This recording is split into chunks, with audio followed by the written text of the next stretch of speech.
গাছের পাতা পাতা ছোট ঢালি ঢালি বাতাসের কারণে একটার সাথে একটু বাড়ি খায়, এটা কি স্বাভাবিক না অস্বাভাবিক? বলছেন হযরতে সাহাবায়ে কেরাম রিদওয়ানুল্লাহ আলাইহিম আজমাইনদের মধ্যে পরস্পর যে বিষয়গুলো কি ঘটছে এগুলা মুশাজারাতে সাহাবায়ে কেরামদের পরস্পর পাতা এবং শাখা ডালির একটি আরেকটির সাথে লাগালাগির মতো একটি স্বাভাবিক বিষয়। এটার ব্যাপারে কোনো রকমের কথাবার্তা বলা, শোনা, পড়া, বোঝার চেষ্টা করা, গভীরতা যাওয়ার চেষ্টা করা আমাদের মতো অযোগ্যদের জন্য কঠোরভাবে নিষিদ্ধ। নিজেকে একটু আবদ্ধ রাখা দরকার জিক্রুল্লাহর সাথে। কিসের সাথে? জিক্রুল্লাহর সাথে আবদ্ধ রাখলে বহু নাজায়েজ বিষয়গুলো থেকে আল্লাহ পাক হেফাজত করতে থাকে। ঈমান নিয়ে যাওয়ার জন্য পুরা 60, 70, 80 বছর পর্যন্ত আমরা মেহনত করতেছি, এরপরও জানি না কি হয়।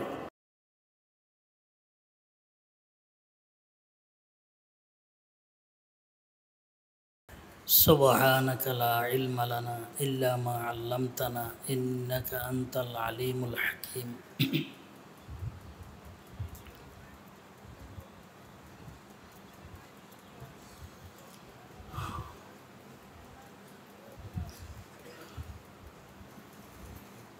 দুনিয়া তো দারুল আসবাব। দারুল আসবাব বলতে উপকরণের ঘর, উপকরণ দিয়েই সাধারণত দুনিয়া চলে, আল্লাহ পাক চালান। দারুল আসবাব।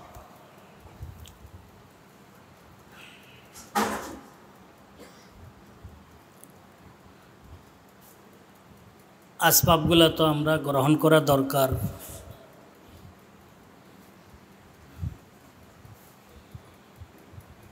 ওলামায়ে কেরাম লিখছেন যে আসবাবগুলা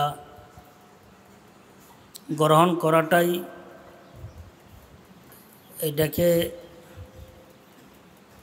নিজের দুর্বলতার একটি বহিঃপ্রকাশ। কি আওয়াজ আর বাড়ে না? তো আওয়াজ বাড়াই যাও।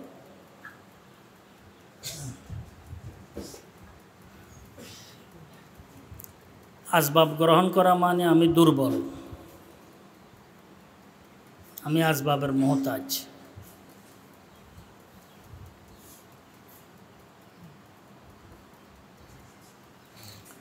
আসবাব গ্রহণ করতে গিয়ে আল্লাহ পাকের দিকে মোতওয়াজ্জে থাকাটা, এটা হচ্ছে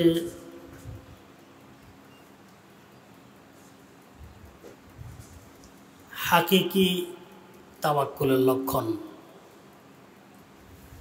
আমার আসবাব উপকরণ সব কিছু আছে, এরপরেও আমি আল্লাহ পাকের দিকে মোতওয়াজ্জে হইতেছি।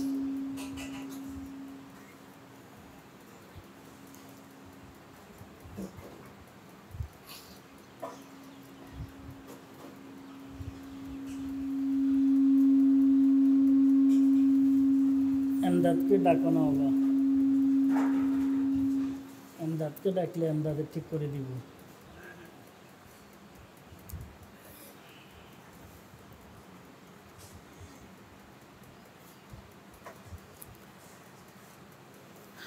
আসবাব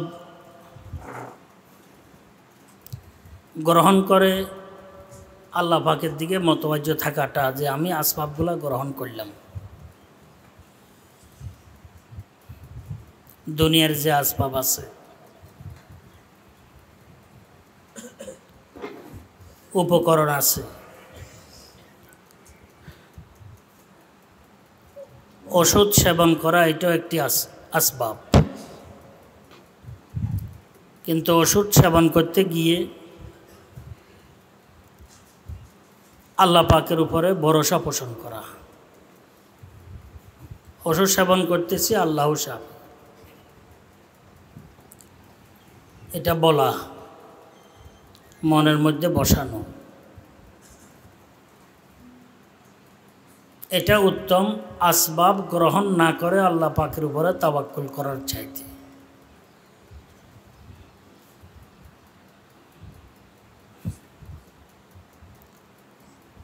আসবাব গ্রহণ করে আল্লাহ পাকের উপরে ভরসা পোষণ করা, এটা আবদিয়তের লক্ষণ,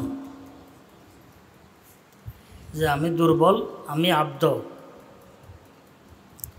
আসবাব আমাকে গ্রহণ করতে হবে, আসবাব ছাড়া আমি চলতে পারবো না।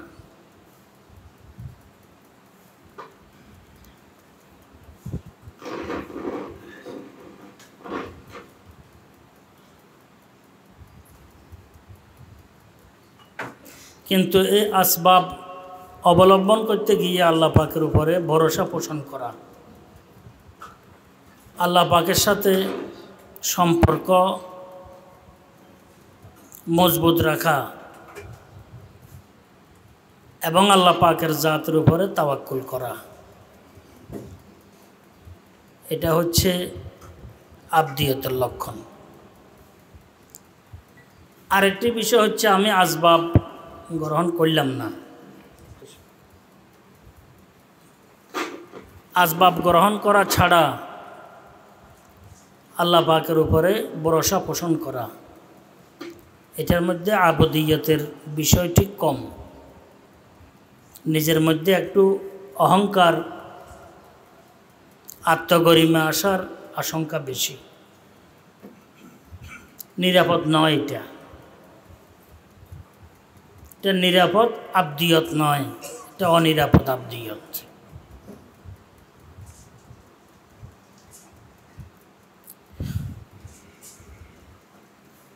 হযরত রহমতুল্লাহ আলাইহি ওষুধপত্রের ব্যাপারে হেদায়েত দিতেন। আমি ইনশাআল্লাহ তাআলা ব্যাখ্যাতভাবে বিস্তারিতভাবে আপনাদেরকে বলার চেষ্টা করব, আল্লাহ পাক যদি সেহত আফিয়ত রাখেন। যে প্রথমে তোমরা তওবা ইস্তেগফার করবে আল্লাহ পাকের দরবারে, তওবা ইস্তেগফার। আর এই কথাটাই মনে করা দরকার যে সব কিছু ঘটতেছে আমার গুনাহের কারণে। এটা মনে নয়, এটা দিলের মধ্যে বসানো দরকার যে আমার গুনাহের কারণে সব কিছু উল্টো পাল্টা যা কিছু আছে সব কিছু করতেছে। আর গুনাহ হচ্ছে সবচাইতে বড় ধরনের কালো মেঘ।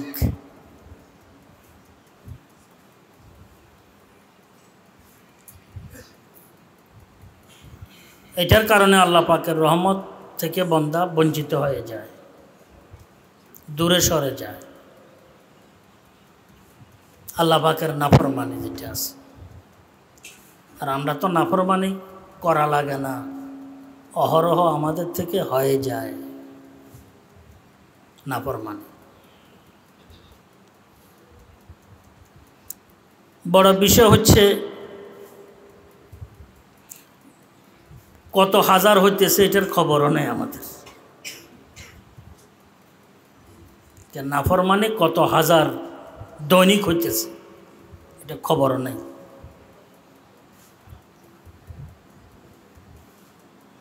এর চাইতে বড় বিষয় হচ্ছে নিজেকে আবার আবেদ, জাহেদ, মুত্তাকি, অলিউল্লাহ মনে করাটা, এটা আরও ধরনের একটি ভয়ানক অবস্থা, ভয়াবহ পরিণতি যেটা নিয়ে আসে। আসলে তো ভিতরে কিছুই নেই।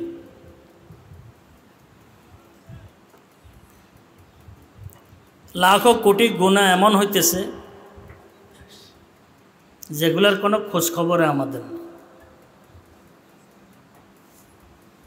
আমাদের ওস্তাদে মোহতারাম ছিলেন হজরত হাফিজুর রহমান সাহেব, মাশহুর ছিলেন পীর সাহেব, আটাদারি মাদ্রাসা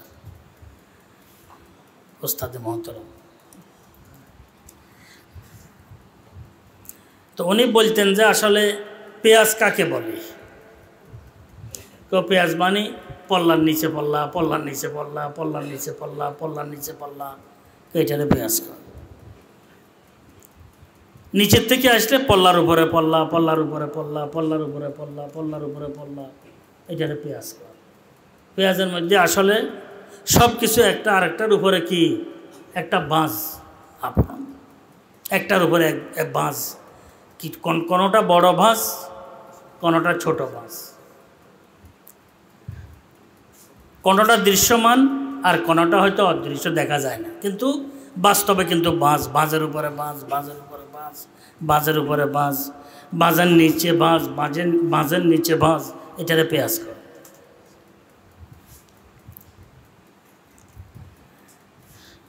শয়তানি যত রকমের মকর ফেরেব আছে,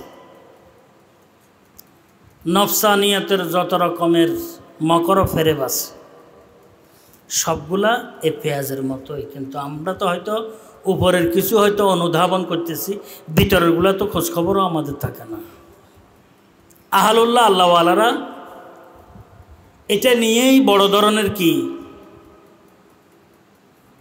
সন্দিহান, যে আমার আঞ্জাম কি হবে, আমার তো নফসের ধোঁকা, শয়তানের মকর, এগুলোর কোনো শেষ নাই। এরা এটা নিয়েই পেরেশান থাকে। যারা এটাকে চিন্তা করেন ওরা আসলে এই বিষয়টিকে বুঝতে পারেন যে আসলে কী যে অবস্থা। মুফতি আজম মুফতি ফয়জুল্লাহ সাহেব রহমতুল্লাহ আলাইহি, ওনার একটা শের আমার স্মরণে পড়ছে। বলছেন, আজ জো মিসকিন ও নালা এক জয়ীফ ও বেকসাস, রোজ সব আন্দর মিয়ানে দামে নফসাস তু আসির। লাগে যে আসলে আল্লাহ কাছে দোয়া করছে, কথা বলছেন, এটা ওনাদের শুধু কাল নয়, এটা ওনাদের হাল, এটা ওনাদের কি হাল। আজ জো মিসকিন ও নালা এক জয়ীফ ও বেকসাস, আজেজ মিসকিন নালা এক জয়ীফ, একদম নিঃস্ব বেকস,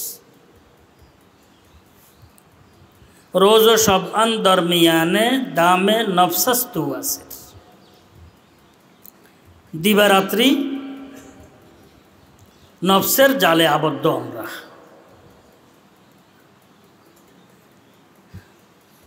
এই কারণে বলা হয় আম্বিয়া কেরাম শুধু একমাত্র মাসুম,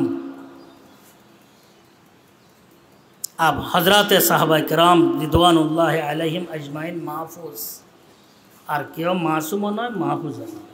তাহলে এখানে বাহাদুরি কিসের? বুঝেন নাই কথা। আহলুস সুন্নাহ ওয়াল জামাতের আকীদা হচ্ছে আম্বিয়া কেরাম মাসুম, আল্লাহ পাক ওনাদেরকে মাসুম বানিয়েছেন। না হলে দ্বীনের বিষয়গুলা, আমানত, এত বড় আমানত উম্মত পর্যন্ত পৌঁছানোর পথে বাধা ছাড়া কিছুই থাকবে না।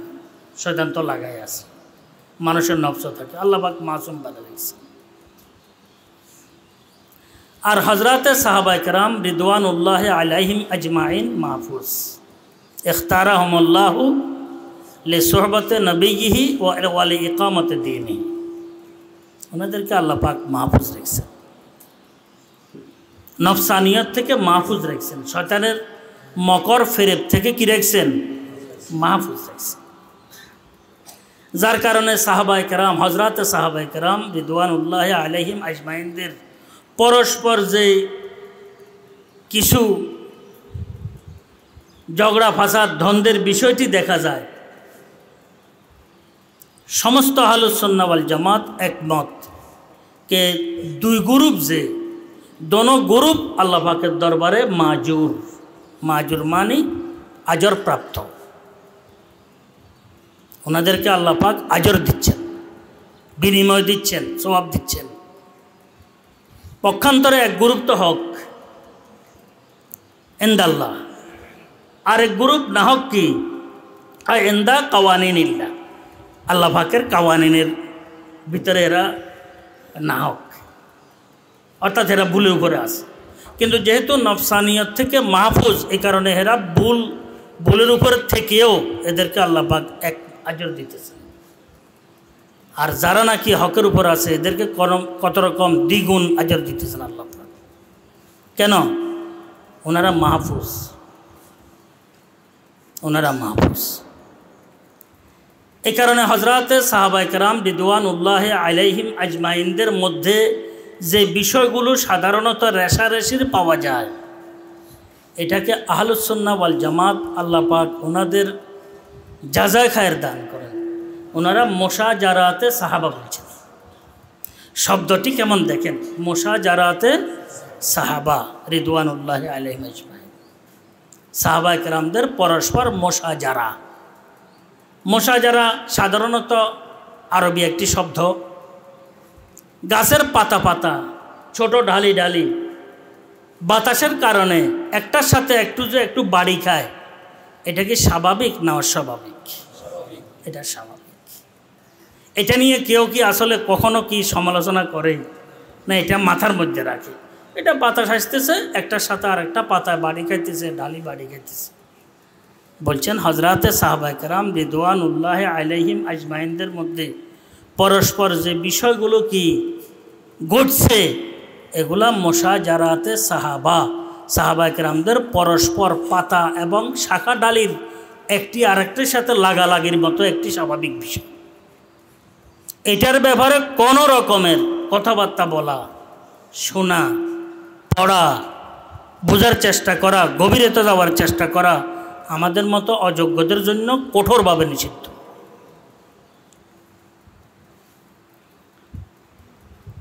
ইমামে মালিক রহমতুল্লাহ আলাইহির থেকেও বর্ণিত,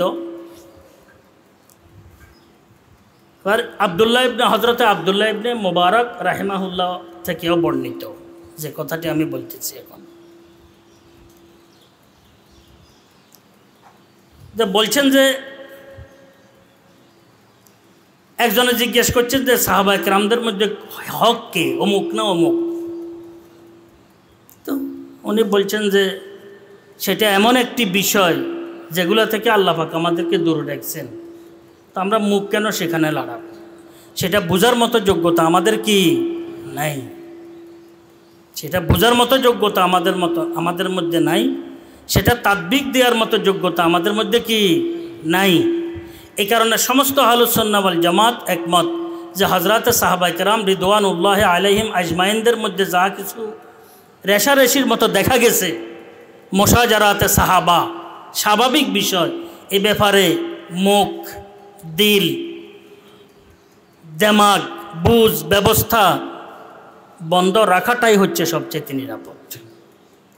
এ ব্যাপারে কোনো গবেষণা নাই, এ ব্যাপারে কোনো কি নাই, গবেষণা নেই। গবেষণা করবে যে করছে সে দল দলে পড়ছে, সে আর এখান থেকে উঠতে পারে নাই, চোরা বালির মধ্যে গাড়ছে, সে রক্ষা পায় নাই। সে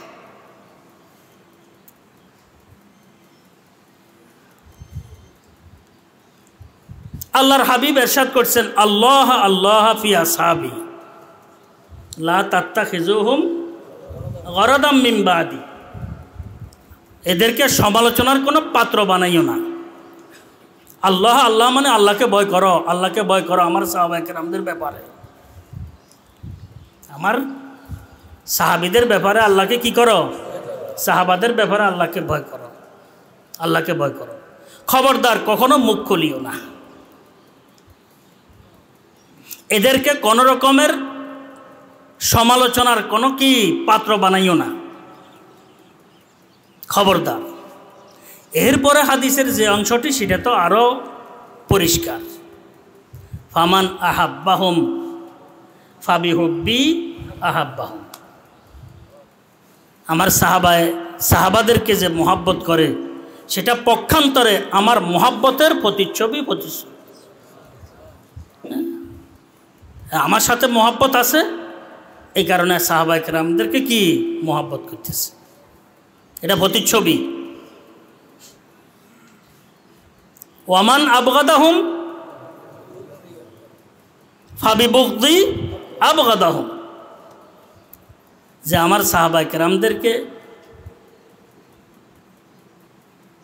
কেরামদের ব্যাপারে বিভিন্ন রকমের কটূক্তি করতে থাকে, দুশ্মনী পোষণ করে, তারজি দিতে থাকে অমুক সঠিক, অমুক বেঠিক, অমুক ভালো, অমুক মন্দ, নাউজুবিল্লাহ মিন যালিক, যেটা আমাদের কাজ নয়। পক্ষান্তরে আমার সাথে তার দুশ্মনীর বহিঃপ্রকাশ, আমার সাথে তার দুশ্মনীর কি বহিঃপ্রকাশ, প্রতিচ্ছবি, এটা প্রতিচ্ছবি। হে অনুমান করতে পারক বা নাই পারক, বুঝতে পারক বা নাই পারক, এটা আমার সাথে দুশ্মনীর দূরত্বের বহিঃপ্রকাশ। খুব লক্ষ্য রাখা দরকার। এই ধরনের হাদিস একটি দুটি নয়, একটি দুটি নয়। রাদিয়াল্লাহু আনহুম ওয়া রাদু আনহু, আল্লাহ তাদের উপরে রাজি হয়ে গেছে। শব্দটি এটা নিয়ে আসছেন আগে, আল্লাহ কি হয়ে গেছে, তো আল্লাহ রাজি হলে সেখানে কথাবার্তা বলার আমার কি আছে? মিয়া বিবি রাজি কেয়া করে কাজী কথা বলছেন, তো আমি সেখানে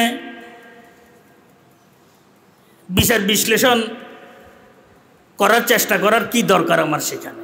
রাদিয়াল্লাহু আনহুম ওয়া রাদু আন, আল্লাহ তাদের উপর রাজি হইয়া গেছে।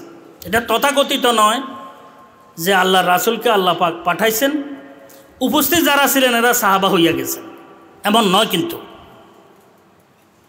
এটা পূর্ব থেকে আল্লাহ পাকের নির্বাচন। আমার মাহবুব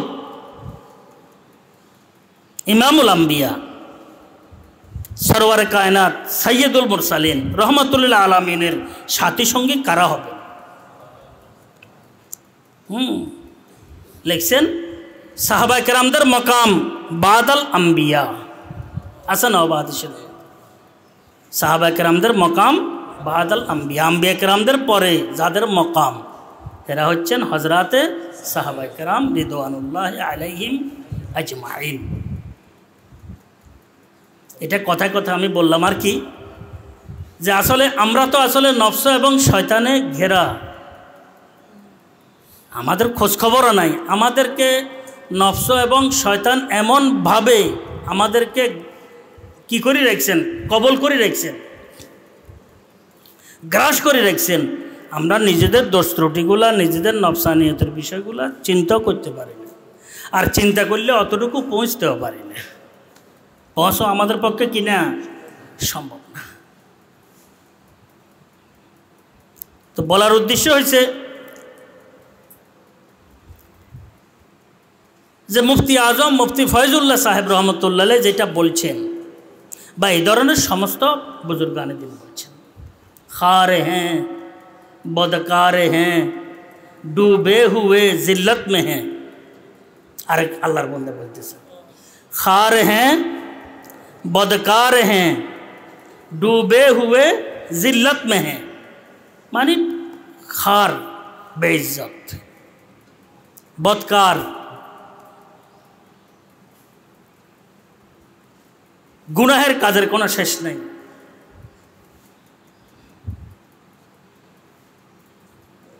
ডুবে হুয়ে জিল্লত মে হ্যাঁ, দিন রাত জিল্লতির মধ্যে কি ডুবন্ত অবস্থায়, ডুবা অবস্থায় আমাদের অবস্থা এমন। আল্লাহর বান্দারা যে বলছেন এগুলো আমরা হয়তো মনে করি যে এগুলা শুধু একমাত্র কি কাল হাল নয়, না এগুলো হাল ওনাদের। আসলে হাল বোঝার জন্য সাহেবে হাল দরকার। কারো হাল বোঝার জন্য কি দরকার? সাহেবে হাল দরকার।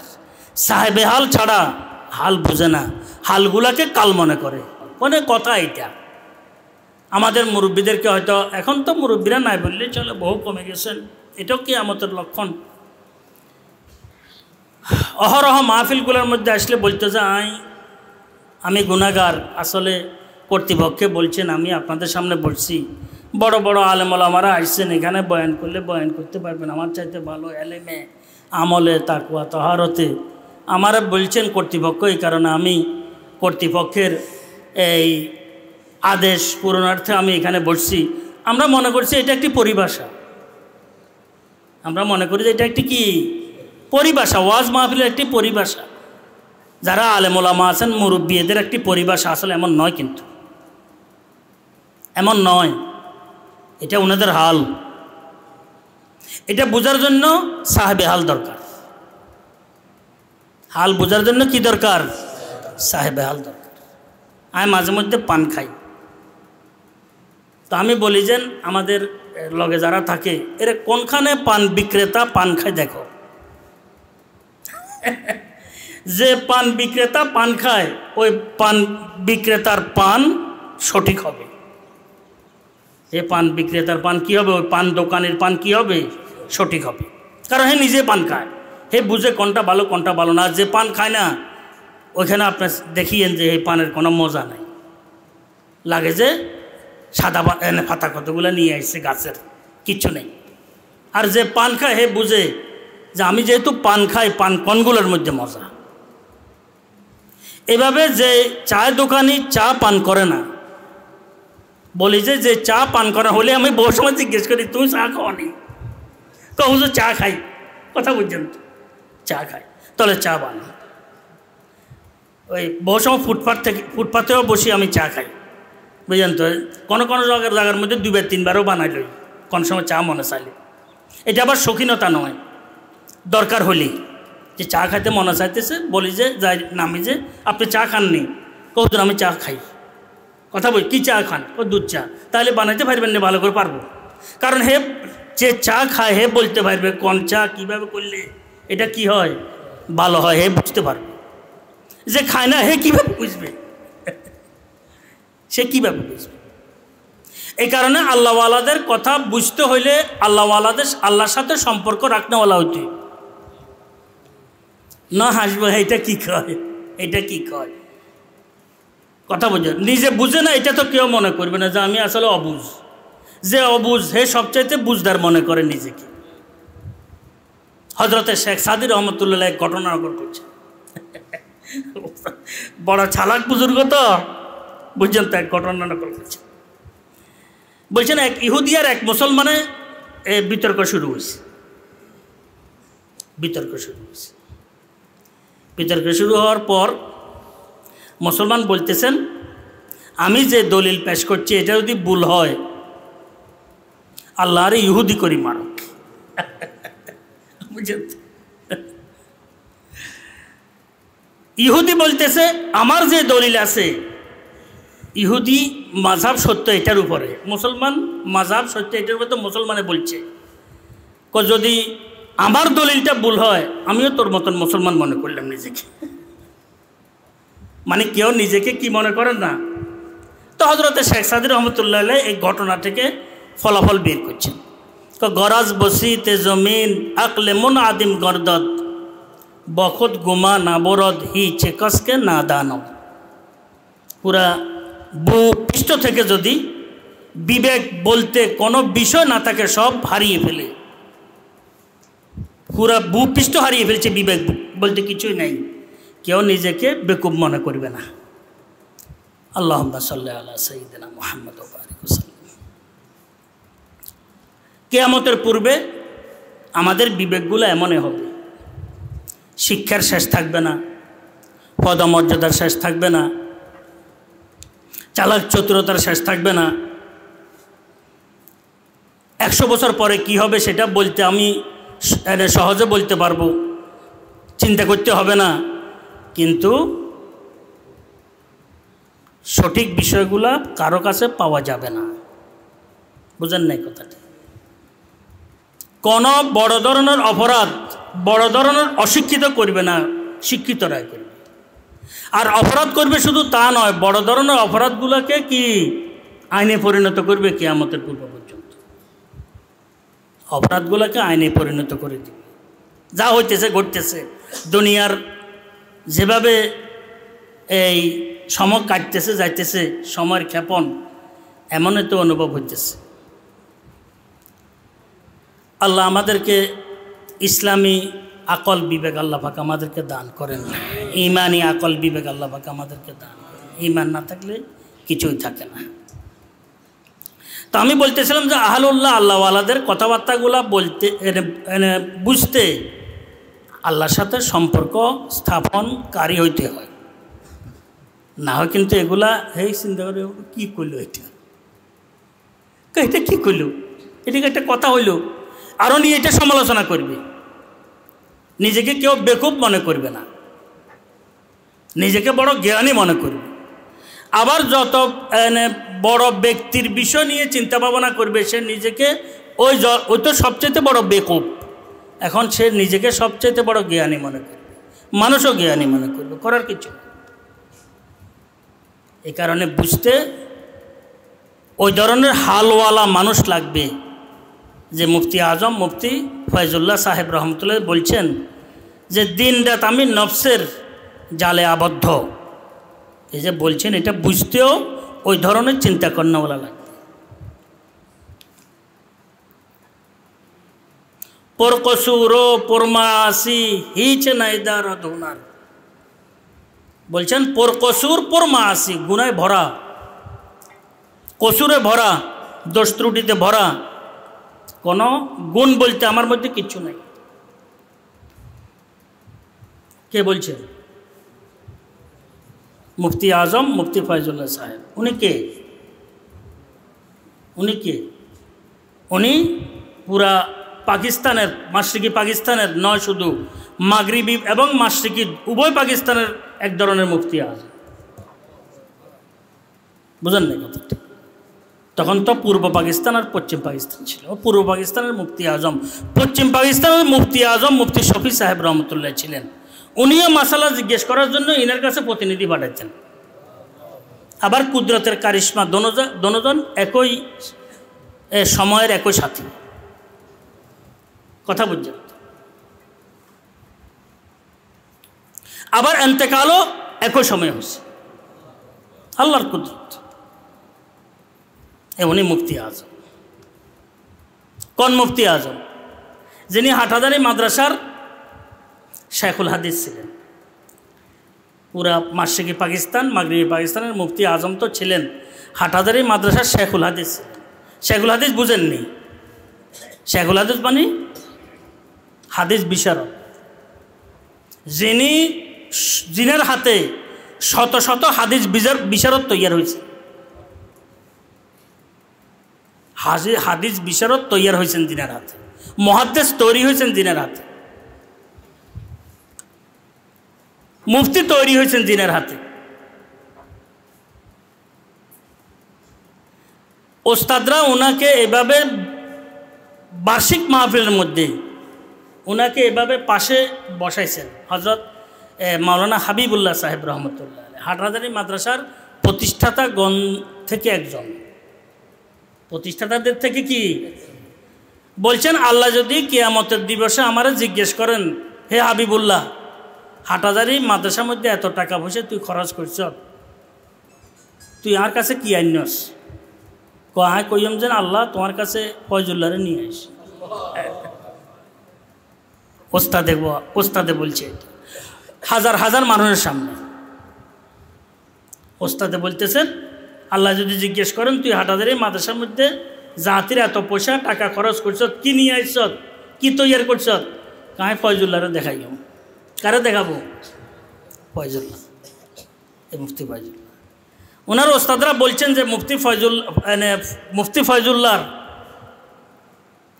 সুলুকের রাস্তা জমিনে দিয়ে তাই হয় নাই, আল্লাহ পাক বাতাসে দিয়ে তাই করেছে, সুন্নত তরিকা।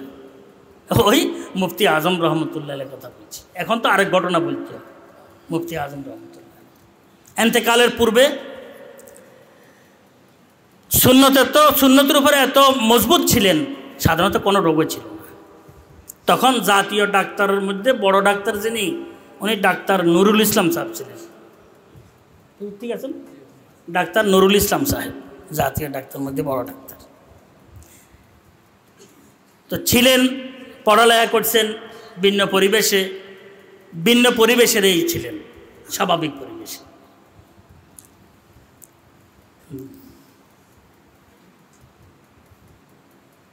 নামাজ কালেমায় জানা মুসলমান হিসেবে আল্লাহর রহমতে ইমানের সম্পদ আছে, কিন্তু আমলি দুর্বলতার কোনো শেষ ছিল না। আর এই সমস্ত বিষয়গুলো সাধারণত এই মাথার মধ্যে এমন রাখতেন না। এরা এত এগুলো চিন্তা করার সুযোগ কোথায়? বুঝেন না কথা? বহুজন এটা চিন্তা করে, তো এত কিছু চিন্তা করার সুযোগ কোথায়?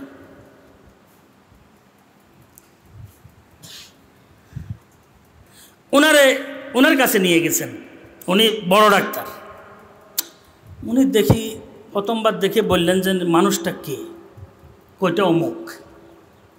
ওনাকে আর আমার কাছে আনিয়েন না, খবর দিয়েন, আমি সেখানে যাব। তো যখন আসছেন, বারবার উনি আসছেন, উনি বলতেছে এটা তো মানুষ না, এটা তো কি না। মুফতি আজম রহমতুল্লাহ পরে 12 হইতে 15 দিন মানে অচেতন অবস্থা লাগে, যে অচেতন, আসলে কিন্তু অচেতন না। আল্লাহ পাকের দেয়ানে নিমগ্ন ছিলেন। নামাজের সময় হয়েছে, আমারও অজু করাই দেওয়া, অজু করে দিয়েছেন, নামাজ পড়ছেন, আবার দেয়ানে পড়ে গেছেন। বুঝেন না কথা? আল্লাহ আল্লাহ আকবার। আমাদের কি অবস্থা হবে? কিছু চিন্তা করা যায়? আমরা চিন্তা করতে পারবো আমাদের কি অবস্থা? আবার শুয়ে আছেন ধ্যানে, ধ্যানে এভাবে এনে শুয়ে আছেন, শুয়ে থাকতেন। একজন দুজন বুজুর্গ না, বহু বুজুর্গ আছে। আমি একজনের কথা আলোচনা করতেছি। থানভী রহমতুল্লাহ কথা আপনাদের সামনে একটু আলোচনা করি। আরও বহু বুজুর্গ আছে, নিকটের কাছের যারা আছেন ওনারা একদম আল্লাহ পাকের ধ্যানে। এই কারণে ফিকরে আখিরাত সবচেয়ে গুরুত্বপূর্ণ বিষয়, যে আমার আখিরাতে কি বনবে, এটাই হচ্ছে আসল জিনিস। দুনিয়ার মধ্যে যত রকমের হাউ কাউ, এগুলো আসলে হাউ কাউ কিচ্ছু নেই।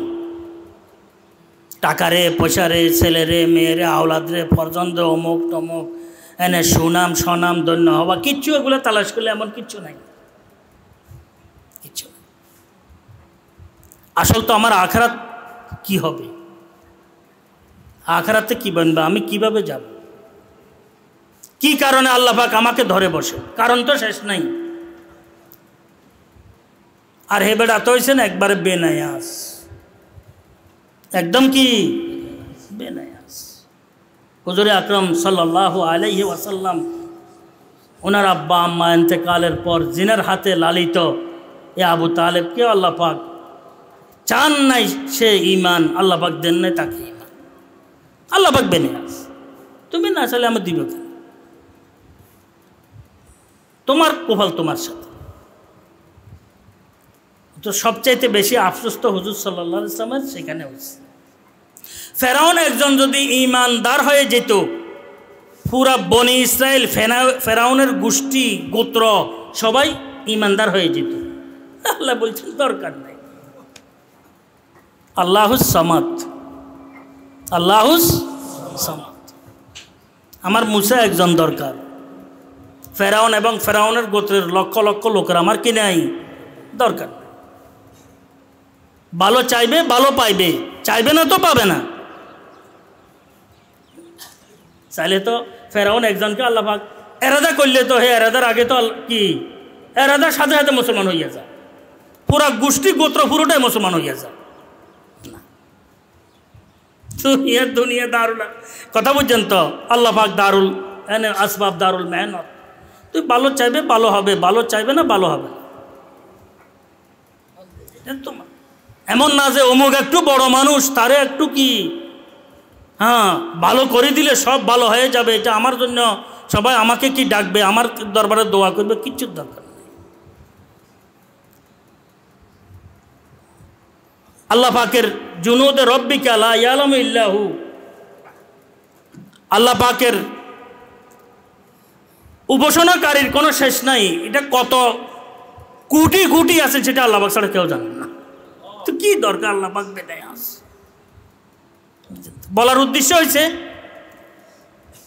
কোন জায়গাতে ধরা খাই আমি, এটাই সব আল্লাহওয়ালাদেরকে মানে একদম হতাশাগ্রস্ত করে ফেলছে। কিছু নেই, কিছুই নেই। এটার কারণে মুরব্বীরা লিখছেন যে শুধু আল্লাহ পাকের আখিরাতের যাওয়ার শেষ নিঃশ্বাসে শুধু ঈমান নিয়ে যাওয়ার জন্য পুরা 60, 70, 80 বছর পর্যন্ত আমরা মেহনত করতেছি, এরপরও জানি না কি হয়।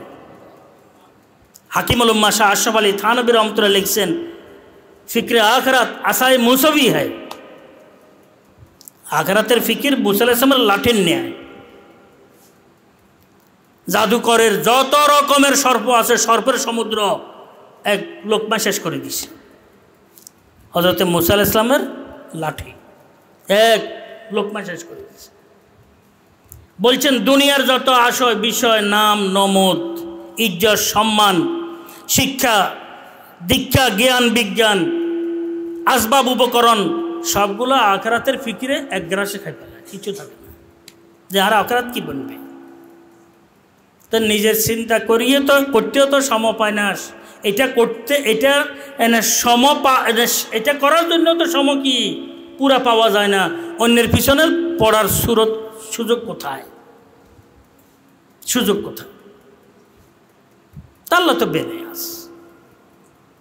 হাকিমুল উম্মাহ শাহ আশরাফ আলী থানভী রহমতুল্লাহ এই পড়ে আছেন, কেউ বলতেছেন হুজুর বেহুশ হয়ে গেছে, কেউ বলতেছেন হুজুর একটু মনে হয় ডাক্তার নিলে ভালো হয়, কেউ বলছে ইঞ্জেকশন দিলে ভালো হয়, মানে বিভিন্ন রকমের যে আন্তরিকতা, আর কেউ কান্নাকাটি করতেছেন। হজরত চক্ষুলি বলতেছেন, কেউ ছেড়তে হো এক মশগুল আদমি কো, এক ব্যস্ত ব্যক্তিকে, আল্লাহর সাথে ব্যস্ততায় লিপ্ত এই ব্যক্তিকে কেন তোমরা এত কথাবার্তা বলে কি কষ্ট দিতেছ? থানভী রহমতুল্লাহ তাই বললাম। ডাক্তার নুর ইসলাম সাহেব বলতেছেন কি, আমাকে ডাকিয়েন সামনে, হুজুরকে আনা লাগবে না। বড় শিক্ষিত, পুরা জাতীয় পর্যায়ের 1 নম্বর ডাক্তার, যাতা ব্যাপার দেখি। তখন তো ডাক্তারের পরিমাণও কম ছিল, জাতীয় ডাক্তার তো সবাই হইতে পারে না, জাতীয় পর্যায়ের ডাক্তার। ডাক্তার নুর ইসলাম সাহেব আসে বলতেছেন, উনি কি মানুষ না মানুষ না? নামাজের সময় অজু করতেছেন, নামাজ ঠিক মতো আদায় করতেছেন, আবার কি শুয়ে পড়তেছেন। আসলে তো উনি বেহুশ না, দেহানে মগ্ন, দেহানে কি মগ্ন। এখন ডাক্তার নুর ইসলাম সাহেব উনি বলছে উনি তো মানুষ না। এখন দেখে থার্মোমিটার দিয়ে হজরতের এখানে দেখে শুধু বাহির হইতেছে আল্লাহ আল্লাহ আল্লাহ আল্লাহ, পিঠে লাগাইতেছেন ক আল্লাহ আল্লাহ। ডাক্তার নুর ইসলাম সাহেবের কথা এটা কি জিনিস? ডাক্তার নুর ইসলাম সাহেবের পুরা জীবনের পাল্লা পরিবর্তন হয়ে গেছে এখানে। উনি বলছেন আল্লাহ সানা আহলুল্লাহ, আল্লাহওয়ালারা ওনাদের অসুস্থ অবস্থায় আল্লাহ পাকের বড় করম হয়, দয়া হয়, রহম হয়। এ ডাক্তার নুর ইসলাম সাহেবের পুরা লম্বা কুর্তা, টুপি, দাড়ি, কথা পর্যন্ত সব কিছু আসে গেছে মুফতি আজম রহমতুল্লাহ আলাইহির এই অসুস্থতার অবস্থা দেখে। বলছেন বিছানার উপরে, কাপড়ের উপরে লাগাইছে, সেখান থেকে আল্লাহ আল্লাহ বের হয়। তো এটা তো মানুষ, এই কি অবস্থা? ওই মুফতি আজম রহমতুল্লাহ আলাইহি বলতেছেন, আজ জো মিসকিন ও নালা এক জঈফ ও বেকসাস্ত, রোজ সব অন্দর মিয়ানে দামে নফসাস্ত আস্ত। আজেজ মিসকিন নালায়েক, নিঃস্ব, কিছু নেই, দিবা রাত্রি নফসের জালে আবদ্ধ। আল্লাহ তুমি রহম করলে রহম। জুজব ফজলত নাই বরা মুমকিন রেহা ইজি আদু, এই দুশ্মন থেকে মাওলা বাঁচার উপায় নাই যদি তোমার রহম দয়া না থাকে। গরগুনাহা নম্বে বক্সি মুক্তাজা এ রহমতাস্ত, ওয়ার বেগেরি পশ্ম নম্বে শক অকুবত রাজতির। বলছে আমার গুনাহগুলো যদি তুমি ক্ষমা করে দাও মাওলা, তাহলে এটা তোমার ফজল আর করম। আর যদি ক্ষমা না করো আমাকে শাস্তি দিও, বাস্তব আমি শাস্তির উপযুক্ত। মুফতি আজম রহমতুল্লাহ। আমি বলতেছিলাম আসলে আহলুল্লাহ আল্লাহওয়ালাদের ব্যাপারে কখনো কোনো রকমের কথাবার্তা যেন মুখ দিয়ে বের না হয়, এগুলো নিয়ে কোনো রকমের যেন গবেষণা করার আমরা চিন্তা না করি, উল্টাপাল্টা গবেষণা করার। এটার পরিণাম কিন্তু ভয়াবহ হইয়া যায়। ভয়াবহ কেমন? প্রথমে তো তার হেদায়েতের নূর চেহারা থেকে চলে যায়, এরপরে দিল থেকে হেদায়েত বের হইয়া যায়, হেদায়েত নিয়ে যাওয়াটা বড় কি হয়ে যায়, কঠিন হয়ে যায়। হ্যাঁ, মুফতি আজম রহমতুল্লাহ বলতেছিলাম, কথা বলতেছিলাম আসলে যে নফসানি যে মকর ফেরিবগুলো আছে আমাদের, এগুলো পেঁয়াজের মতো, যত গভীরে যাবেন তত গভীরে, যত গভীরে যাবেন তত গভীরে, যত গভীরে যাবেন। আহলুল্লাহ আল্লাহ আলারা বারবার মোরাকাবা এবং বারবার মুহাসাবার মাধ্যমে যত গভীরে যান তত বেশি কি সেখানে নফসের কি মকর আর ধোকা বেশি, ধোকা বেশি। এগুলো আল্লাহ আলারা আহলুল্লাহ ছাড়া অন্যরা বুঝে নিতে পারে না। একমাত্র আল্লাহ পাকের সাথে সঠিক সম্পর্ক যাদের, এরা বুঝে নিতে পারে। আর এরা এগুলা নিয়ে খুব পেরেশান থাকে, হাই কি করি ফেললাম, হাই আমার কি হয়ে গেল, কেন করলাম এটা। বহু সময় চিন্তা করে যে বহু কিছু তো ধরতেও পারতেছে।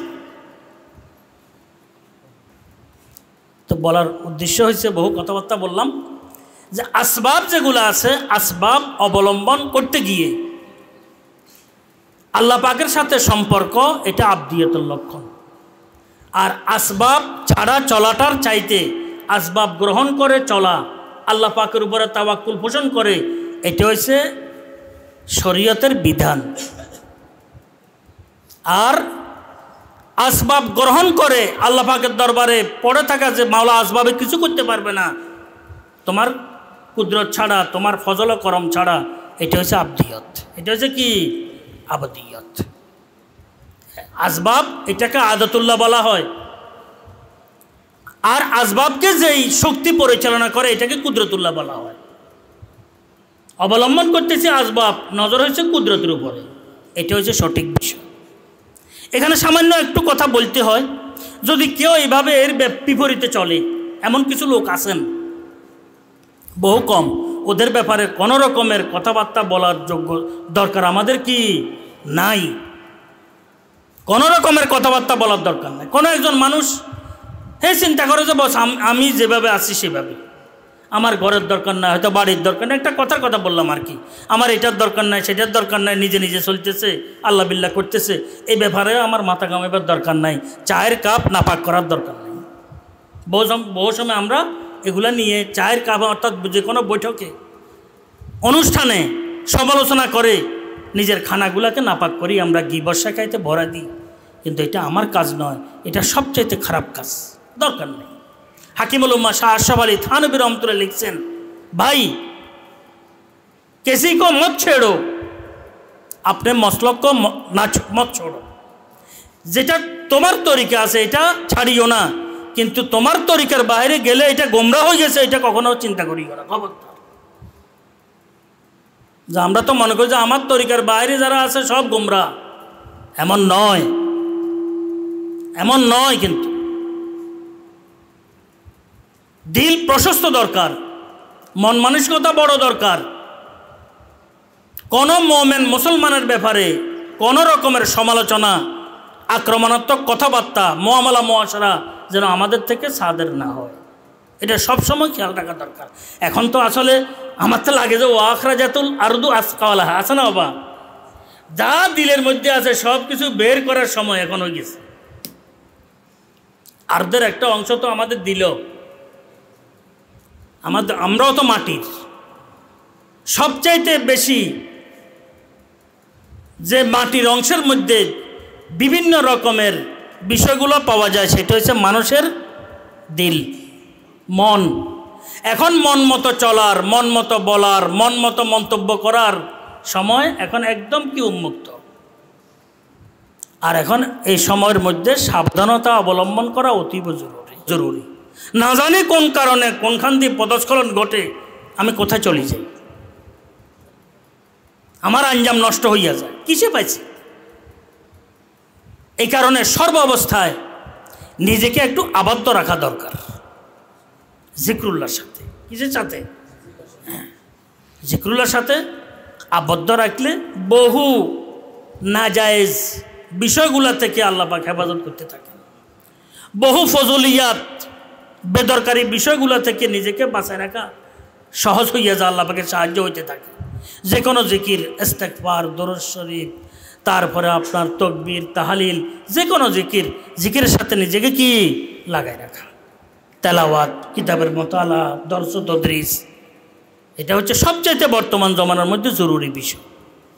আমাদের অবস্থা এমন, একটু ফাঁকা পাইলে আমরা উল্টা চিন্তা করি। আর এমন ব্যক্তির সাথে আমরা বসাও দরকার নাই, মোলাকাতও দরকার নাই, যাদের সাথে বসলে সমালোচনা হয়, গীবত হয়, শুনতে হয়, বলতে হয়, সমর্থন দিতে হয়, কখনো না। এখন বর্তমান জমানার মধ্যে সবচাইতে জরুরি যে বিষয়টি, সেটা হচ্ছে নিজেকে হেফাজত করা, নিজের ঈমান আমলকে হেফাজত করা, ঈমান আমলকে হেফাজত করা, এটা সবচাইতে জরুরি। এরপরে আল্লাহ পাক যাদের থেকে দ্বীনি কাজ দিবেন ইনশাল্লাহ করতে থাকা, এবং আল্লাহ পাকের রহম করমের উপর, ফজলের উপরে দৃষ্টি রাখা, ব্যতিক্রম বিষয়গুলো থেকে তওবা ইস্তেগফার করতে থাকা, কারো পিছনে যেন আমরা না পড়ি। আপনি পুরা ইসলামী বিষয়গুলোকে আপনি দেখেন, যত রকমের ইসলামী বিষয়গুলো আছে সবগুলোর মধ্যে আপনি যখন দৃষ্টিপাত করবেন, উম্মতের এই যে ইজতেমা, উম্মতের ইত্তেফাক, উম্মতের মধ্যে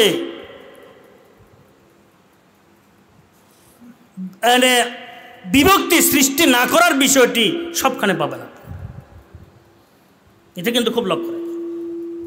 যতই কিয়ামত ঘনীভূত ঘনিয়ে আসতেছে, তখন সবচাইতে বড় যে বিষয়টি উম্মতের উপরে বর্তায় শরীয়তের পক্ষ থেকে, আল্লাহ পাকের পক্ষ থেকে, সেটা হচ্ছে উম্মতের মধ্যে কোনো রকমের যেন বিভক্তির সৃষ্টি না হয় আমার দ্বারা, উম্মতের ইত্তেফাকের উপরে কোনো যেন কথা না আসে আমার দ্বারা, উম্মতের মধ্যে যেন সর্বাবস্থায় ইজতেমা থাকে, ইত্তেফাক থাকে, ইত্তেহাদ থাকে। এটা সবচাইতে গুরুত্বপূর্ণ বিষয়। একে যত কিছু দেখবেন সব বিষয়গুলো আপনি ইবাদত দেখেন, 5 বার উম্মতের সাথে আমাদের ইজতেমা, জামাতের সাথে নামাজ পড়তেছে, ঈদের নামাজ দেখেন ইত্তেফাক, উমরা দেখেন, হজ দেখেন, জানাজা দেখেন, সব বিষয়গুলোর মধ্যে উম্মতের ইত্তেফাকের বিষয়টি সব বিষয়গুলোর মধ্যে আছে, বাসি উঠে এসে যায়। উম্মতের মধ্যে একতলাফ, দ্বিমত, মতভেদ, মতবাদ সৃষ্টি যেন আমার দ্বারা কখনো না হয়, এই বিষয়টিকে মাথার মধ্যে অবশ্যই রাখা দরকার, দিলের মধ্যে একদম বদ্ধমূল হিসাবে রাখা দরকার, যে আমার দ্বারা যেন কোনো রকমের গীবত শেখায় সৃষ্টি করে আমার দ্বারা হয়ে যেন বিভক্তির কোনো রাস্তা যেন না করে। এটা কিন্তু খুব লক্ষ্য রাখা দরকার, এটা কিন্তু লক্ষ্য রাখা দরকার। আল্লাহ পাক আমাকে আমাদেরকে হেফাজত করেন। আর উম্মতের জন্য দোয়া করা, ইত্তেফাকের জন্য, ইত্তেহাদের জন্য, উম্মতের কামিয়াবির জন্য, এটা হচ্ছে সবার জন্য জরুরি, এটা সবার জন্য জরুরি। তো আমি বলতেছিলাম আসলে আসবাবের বিষয়টি, যে আসবাবের বিষয়টি গ্রহণ করতে গিয়ে যে আমাদের আল্লাহ পাকের উপর ভরসা পোষণ করা, এটা হচ্ছে সবচাইতে কি জরুরি বিষয়। আর যদি আসবাব ছাড়া কেউ চলে, তার পিছনে আমাদের পড়ার দরকার নেই, তার সমালোচনা আমাদের কি করার দরকার নেই। এটা কিন্তু খুব লক্ষ্য রাখা দরকার। আল্লাহ পাক আমাকে আমাদেরকে সবাইকে সঠিক বিষয়গুলোর উপরে চলার তৌফিক দান করেন, সঠিক বিষয়গুলো বুঝার তৌফিক দান করেন। সর্ব অবস্থায় জিকিরের সাথে নিজেকে যেন আমরা কি লাগায় রাখতে পারি। মুরব্বীরা বলছেন জিকির, ফিকির, মুরাকাবা, মুহাসাবা, কয়টি? 4টি। জিকির, ফিকির, মুরাকাবা, মুহাসাবা, এই 4টি বিষয়ের উপরে যেন আমরা নিজেকে কি একটু আবদ্ধ রাখার চেষ্টা করি, লাগাই রাখার চেষ্টা করি। জিকির, ফিকির, মুরাকাবা, মুহাসাবা, তাহলে ইনশাআল্লাহ তাআলা বহু ধরনের বিপদ থেকে বাঁচার আল্লাহ পাক তৌফিক দান করবেন। আল্লাহ পাক সবাইকে তৌফিক দান করেন। তো হুজুর আসছেন আমাদের মাদানিয়ার হজরত, তো হুজুরের সামান্য কথাবার্তা বলে দোয়া করে দেবেন ইনশাআল্লাহ। আমি তো কথা আজকে বস আল্লাহ বলালে হয় আর কি, যেটা হয় বলার এতটুকু ইচ্ছে ছিল না, খেয়াল করছিলাম হয়তো 15-20 মিনিট কথাবার্তা বলবো, কিন্তু প্রায় 1.25 ঘন্টা হয়ে গেছে। তো আল্লাহ পাক যেন কথাবার্তাগুলো কবুল করেন, আমাকে যেন আল্লাহ পাক বিশেষভাবে আমলের তৌফিক দান। এমনি তো আসলে ব্যবস্থাপত্র নুসখা গুনাহ থেকে বাঁচার জন্য, নফসানিয়ত থেকে বাঁচার জন্য, সঠিক কাজগুলো করার জন্য, গুনাহগুলো ছাড়ার জন্য, সঠিক রাস্তার উপরে থাকার জন্য বহু রকমের নুসখা ইত্যাদির কোনো শেষ নাই, ব্যবস্থাপত্রের কোনো শেষ নাই। কিন্তু সাধারণত আমল তো করতে পারি না। কি করতে পারি না? এটা কিন্তু আরেক ফেরেশানের বিষয়। হাকিমুল উম্মাহ শাহ আশরাফ আলী থানভী রহমাতুল্লাহ লিখছেন, ব্যবস্থাপত্র বাছার, গুনাহ থেকে আমল করার সঠিক সুন্নতের উপর ব্যবস্থাপত্র বহুজন জানে, কিন্তু এটা ব্যবহার করে না। তার মধ্যে আমি মহাসভা করে দিচ্ছি, আমি একজন। তো আমার জন্য দোয়া করবেন যেন আল্লাহ পাক সঠিক ব্যবস্থাপত্রগুলো যেন আল্লাহ পাক গ্রহণ করার এবং ব্যবহার করার এবং উপকৃত হওয়ার তৌফিক আল্লাহ পাক আমাদেরকে দান করেন। এটা হচ্ছে জরুরি বিষয়। ও আখিরু দাওয়ানা আলহামদুলিল্লাহি রাব্বিল